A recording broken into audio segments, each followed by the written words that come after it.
The fluorescent lights hummed overhead as I pushed the mail cart down the sterile hallway of Meridian Tech's executive floor.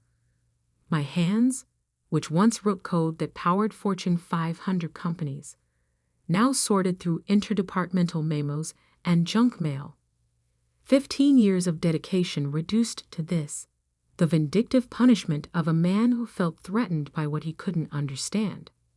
"Morning, Diana," Marcus Wright, our newly appointed CEO, called out with fake cheerfulness as I passed his corner office. "Those quarterly reports better be properly sorted this time." I didn't look up. I didn't give him the satisfaction of seeing my face. Instead, I kept pushing my cart, letting the squeaking wheel punctuate the silence. Behind me, I heard his smug chuckle, the sound of a man who thought he'd won. What Marcus didn't know, what none of them knew, was that every mail delivery to the executive floor was also an opportunity. Each squeaky roll of my cart past their offices was another chance to observe, to listen, to gather intelligence that would prove invaluable in the months to come. Because while they saw a demoted senior developer pushing mail, I saw something else entirely. The final pieces of a plan 5 years in the making. It had started long before Marcus arrived with his MBA and his buzzwords about corporate restructuring. Back when I was still leading Meridian's core development team, I'd seen the signs. The slow erosion of innovation, the gradual shift towards short-term profits over long-term stability. I'd watched good people get pushed out, replaced by yes-men who knew how to talk about technology, but not how to build it. So I'd started planning, not out of revenge. Revenge is too simple, too emotional. No, I'd started planning because I saw an opportunity. While Meridian's leadership focused on quarterly earnings and stock buybacks, I focused on the future. "Ms. Walker," a quiet voice called out. I turned to see James, one of my former junior developers, looking uncomfortable in his newly pressed suit. I'm sorry about what happened. The demotion. It wasn't right." I smiled softly. James was one of the good ones. "Everything happens for a reason," I said, continuing my rounds. He had no idea how true those words were. 5 years ago, while still heading the development team, I'd started working on something in my spare time. A new kind of system architecture, one that could revolutionize how enterprise software handles data processing and security. Meridian's board had dismissed it as too experimental when I'd presented it. Marcus's predecessor had patted my head and told me to focus on realistic goals. So I did exactly that. I focused on building something of my own. The irony was delicious. Every day they forced me to spend in the mailroom was another day I could observe their operations without suspicion. Every degrading comment about my new role was another reminder of why I'd chosen to keep my startup, Nova Systems, completely secret from everyone at Meridian. As I pushed my cart into the break room, I overheard 2 executives talking in hushed tones. "The board's getting nervous," one whispered. "The new cloud platform isn't performing as promised. We're losing clients." "Marcus says he's got it under control," the other replied, not sounding convinced. I suppressed a smile. Of course the platform wasn't performing. They'd gutted the original architecture, my architecture, and replaced it with a flashy but fundamentally flawed system. What they didn't realize was that their biggest clients were already quietly talking to Nova Systems about an alternative. My phone buzzed in my pocket. A message from Kate, my co-founder at Nova. "Final paperwork filed. IPO announcement set for tomorrow morning. You ready?" I glanced at my reflection in the break room window. The woman staring back at me didn't look like a typical tech founder. No designer clothes, No power suits. Just simple slacks and a button-up shirt. Graying hair pulled back in a practical bun. Exactly how they expected their mailroom lady to look. "Ready?" I typed back. "See you at the office tonight." The office was a converted warehouse in the industrial district, where for the past 5 years, I'd been building something that would make Meridian's technology look like a flip phone in the age of smartphones. While they'd been forcing me into irrelevance, I'd been quietly assembling a team of the best developers in the industry. Many of them former Meridian employees who'd been similarly pushed aside. We hadn't just built a better system, we'd built the future. As I finished my morning mail rounds, Marcus stepped out of his office, straightening his expensive tie. "Diana," he called out, that same condescending smile on his face. "Since you're heading to the lobby anyway, be a dear and pick up my dry cleaning, would you?" I nodded politely. "Of course, Mr. Wright." He turned to walk away, then paused. "You know, I never understood why you stayed after the demotion. Most people would have quit." I looked at him directly for the first time that day. "I believe in seeing things through to the end, Mr. Wright." He laughed, that sharp, dismissive sound I'd grown so familiar with. "The end? Diana, this is your end. This is what loyalty gets you in the real world. The sooner you accept that, the happier you'll be." I watched him walk away, his Italian leather shoes clicking against the polished floor. In less than 24 hours, those same shoes would probably scuff that same floor as he ran from reporter to reporter, trying to explain how his company's obsolete senior developer had just become his biggest competitor. That evening, as I left Meridian's offices for what I knew would be the last time, I took one final look at the building I'd called home for 15 years. The security guard gave me a sympathetic smile as I walked out. The same smile I'd been getting since my demotion 3 months ago. "Good night, Ms. Walker," he called out. "See you tomorrow?" I smiled back. "Tomorrow's going to be different, Carl. For all of us." The drive to Nova's headquarters took exactly 28 minutes. I'd made this journey every evening for the past 5 years, leaving Meridian's corporate politics behind and stepping into a world where innovation still mattered, where ideas were valued more than titles. As I pulled into the parking lot, I saw the lights were still on. Through the large windows, I could see my team, brilliant minds from around the world, all brought together by a shared vision, and in many cases, a shared experience of being underestimated and overlooked. Kate met me at the door, tablet in hand, excitement barely contained. "Everything's ready," she said, falling into step beside me. "Press releases are queued, SEC filings are complete, and the trading floor is prepped for tomorrow's opening bell." I nodded, taking in the busy scene before me. Developers were running final system checks, PR teams were reviewing statements, and legal was doing one last review of all documentation. The energy was electric. "Any word from our friends at Meridian?" I asked, heading toward my office. Kate's grin widened. "Not a peep. Their entire executive team is focused on tomorrow's board meeting. Marcus is apparently planning to announce another round of strategic restructuring." I sat down at my desk, running my fingers over the smooth surface. Such a contrast to the mail cart I'd been pushing just hours ago. How many of their clients have signed with us? 17 of their top 20, Kate replied. "All ready to switch over the moment we go live. The migration protocols you designed are already in place. It'll be seamless."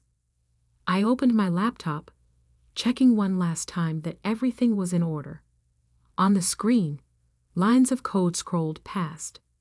The same code Meridian had dismissed as too experimental 5 years ago. The same code that would, by this time tomorrow, be worth billions. What about the patent rights?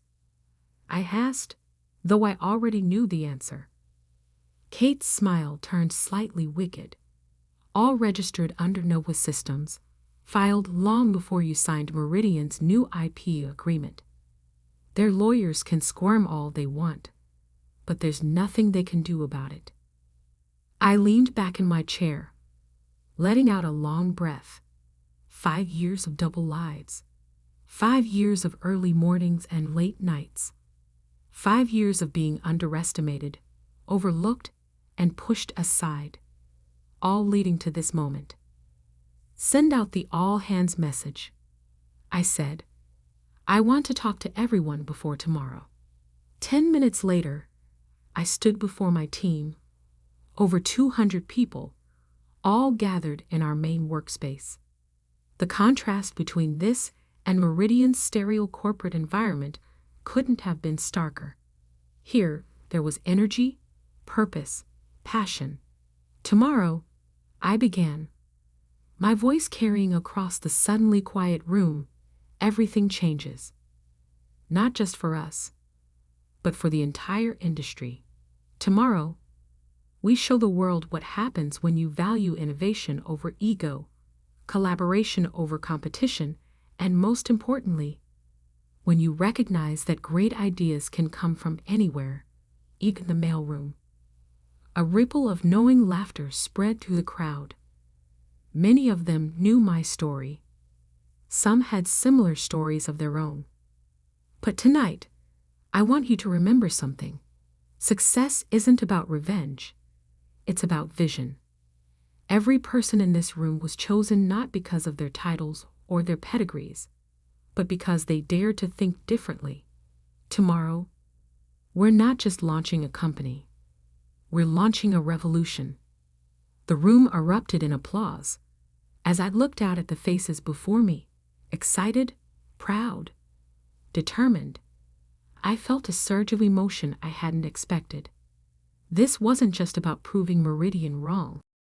It was about proving that there was still room in the tech world for real innovation, for people who cared more about creating something meaningful than climbing the corporate ladder. Later that night, as the last of the team headed home, Kate found me still in my office, staring out at the city lights. Second thoughts? She asked, leaning against the doorframe.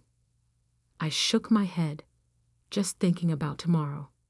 About Marcus's face when he realizes who really owns the technology that could save his company. Are you going to take his call when it comes? Oh, it won't be just his call, I said, turning to face her. By noon tomorrow, every major tech company in the country will be calling. And for the first time in my career, I'll be the one deciding who gets to be heard. Kate nodded, understanding in her eyes. Get some sleep, Diana. Tomorrow's going to be a long day. As I gathered my things to leave, I caught my reflection again in the window. The same practical clothes, the same simple hairstyle. But the woman looking back at me now stood differently. Shoulders straight, head high, eyes clear. Tomorrow, the world would know what Marcus Wright and the entire Meridian executive team had failed to see. That sometimes the most dangerous person in the room isn't the one making the most noise, but the quiet one in the corner, watching, learning, and building something that would change everything. I took one last look at the Nova Systems logo glowing on the wall. My real legacy, not the mail cart they tried to reduce me to. Tomorrow would be different indeed. But first, I had one last piece of mail to deliver. Morning light streamed through the windows of my penthouse apartment as I sipped my coffee, watching CNBC's pre-market coverage. For the first time in 15 years, I wasn't heading to Meridian's offices. No mail cart. No squeaky wheels. No Marcus Wright's condescending smile. Instead, I was dressed in a tailored charcoal suit that had been hanging in my closet for precisely this day. My graying hair, usually pulled back in a practical bun, was now styled professionally. Amazing how a change of clothes and hairstyle could transform the mailroom lady into what I'd been all along, a tech CEO about to make history. My phone buzzed. Kate's message was simple. It's starting. I turned up the volume on the TV just as the financial news anchor's expression shifted from casual to alert. Breaking news banner flashed across the screen. "We're getting reports of a major IPO announcement in the tech sector," she said, shuffling papers. Nova Systems, a previously unknown software company, is set to go public this morning with an initial valuation that's sending shockwaves through the industry. I smiled, remembering Marcus's words from yesterday. "This is your end." He had no idea how right he was, just not in the way he thought. My phone exploded with notifications. First came the industry alerts, then the tech blogs, then the mainstream media. Each headline bigger than the last. Nova Systems unveils revolutionary enterprise software platform. Tech's best-kept secret goes public. Unknown company poised to disrupt cloud computing market. But my favorite was from TechCrunch. Nova Systems CEO Diana Walker, the mailroom executive who built a billion-dollar empire in secret. At 8:15 a.m., exactly when Meridian's executive team would be gathering for their morning meeting, my phone rang. Marcus Wright's name flashed on the screen. I let it go to voicemail. Instead, I opened my laptop to a secure feed from Meridian's lobby. A perk of having built their security systems, I still had backdoor access to their cameras. The scene was chaos. Reporters were flooding the entrance, all hoping to get a comment about Nova Systems, about me, about the technology that Meridian had dismissed years ago. Through the feed, I watched Marcus arrive, his usual swagger replaced by barely contained panic. He was already on his phone, likely trying my number again. The security guard, Carl, stopped him to say something. I couldn't hear the words, but I could read Carl's lips. "Ms. Walker won't be coming in today." Kate arrived at my apartment at 8:45 a.m., practically bouncing with energy. "The stock opens in 45 minutes, she announced, setting up her laptop. "The trading floor is insane. Initial orders are triple what we projected." I nodded, still watching the Meridian feed. The board members were arriving now, each looking more grim than the last. They knew what this meant. Nova Systems wasn't just another competitor. We owned the patents to technology that Meridian desperately needed. "Diana," Kate said softly, "you should see this." She turned her laptop toward me. On the screen was an email from James, my former junior developer at Meridian. "Ms. Walker, the office is in chaos. Marcus just had a meltdown in the executive meeting when legal confirmed that Nova owns the patent rights. He kept screaming about how he had you pushing mail for 3 months while you were building an empire. I just wanted you to know. We're all cheering for you. James P.S. Are you hiring?" I was about to reply when my phone rang again. This time, it was Meridian's board chairman, Theodore Mills. Unlike Marcus's calls, this one I would answer. "Good morning, Ted," I said calmly. "Diana." His voice was tight, controlled. "I believe we need to talk." "We are talking. You know what I mean. The board is meeting now. We would appreciate your presence." I let the silence stretch for a moment. The same board that approved my demotion to mailroom clerk? That was a regrettable decision. One we're prepared to rectify immediately. Name your terms. I glanced at Kate, who was showing me the latest pre-market numbers. Nova's valuation had just crossed $10 billion. My terms, I said, keeping my voice level. Ted, I don't think you understand. I'm not looking for a better position at Meridian. I'm not looking for an apology. I'm not even looking for revenge. I'm looking forward. Something Meridian stopped doing a long time ago. We can match any offer, he said quickly. Whatever Nova's worth, we can. Goodbye, Ted? I cut him off. I have a stock exchange to open. The next hour passed in a blur of preparations. A car was waiting to take us to the exchange. Kate handled last-minute press inquiries while I reviewed my remarks. But before we left, I had one last piece of business to attend to. I opened my email and composed a message to Meridian's all-staff list, an address I technically shouldn't still have access to. But then again, I'd built their email system too. Dear Meridian colleagues, by now, you've heard about Nova Systems. Some of you knew me as the senior developer who was demoted to the mailroom. Others only knew me as the quiet woman who delivered your mail and picked up your dry cleaning. What none of you knew was that every day I spent pushing that mail cart was another day I spent learning. Learning who really drove innovation at Meridian.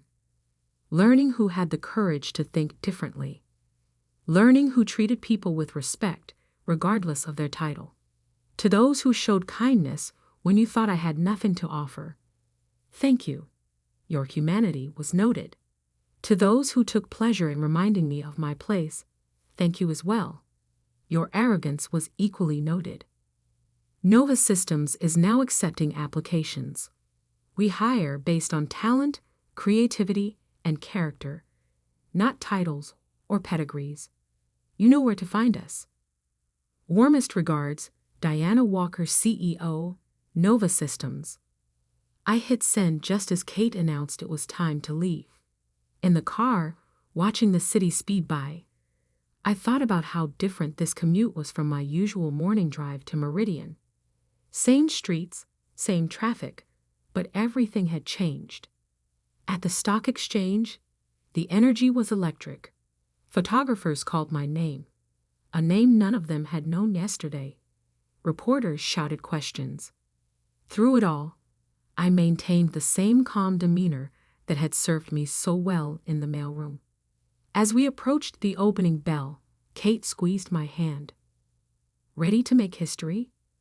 I nodded, thinking about the long road that had led here. The late nights coding while others slept. The quiet recruitment of talented developers who'd been overlooked. The careful planning and perfect patience. The bell rang. Nova Systems was officially public. Within minutes, the stock price had doubled. By lunch, it had tripled. Every news channel was running the story, not just about Nova's revolutionary technology, but about its unconventional CEO, the mailroom executive, the patient revolutionary. Back at Meridian, Marcus Wright was discovering exactly what it meant to underestimate the wrong person. Their stock was plummeting as investors realized that their core technology was obsolete compared to Nova's platform, the same platform he'd had me pushing mail past every day. My phone buzzed with a text from Carl, the security guard. Mr. Wright just left the building. He was carrying a box. Guess someone else will be delivering the mail now. I smiled, but not out of satisfaction at Marcus's downfall. I smiled because this wasn't the end of the story. It was just the beginning. That evening, after the interviews and celebrations, I returned to Nova's headquarters. The team was still there, watching the news coverage, cheering every headline. But I headed straight to my office, where a package waited on my desk. Inside was a mail cart name tag, my old one from Meridian. Under it was a note from Kate, "Never forget where we started." I pinned the name tag to my office wall, right next to Nova's first patent filing. A reminder that success isn't about where you sit in an office. It's about what you build when no one's watching. My phone buzzed one last time. A message from James. Just submitted my resignation at Meridian. Along with half the development team. Your email inspired us. Hope that application portal is ready. I looked out at my team. Brilliant minds who'd believed in the vision when it was just an idea scratched out in a notebook. Tomorrow, we begin expanding, bringing in more talented people who'd been overlooked, underestimated, pushed aside. We'd build something even bigger. Because that's what happens when you take someone with vision and try to make them invisible. They don't disappear. They build empires in the shadows. They change the game while you're busy playing politics. And when they finally step into the light, they don't just claim a seat at the table. They build a bigger table. As the city lights twinkled outside my window, I thought about tomorrow's mail delivery at Meridian. Someone else would push that squeaky cart down those halls now. But they'd be walking past empty offices, their former occupants now racing to update their resumes, hoping to find a place at Nova Systems. I opened my laptop one last time that night, checking Nova's closing stock price. The number made me smile, not for its size, but for what it represented. Every digit was a validation of a simple truth.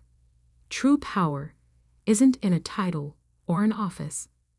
It's in the quiet certainty that comes from knowing exactly who you are and what you're capable of. Marcus had told me to know my place. Well, now everyone knew exactly where that place was, at the helm of the company that had just disrupted the entire industry. Not bad for a mailroom clerk.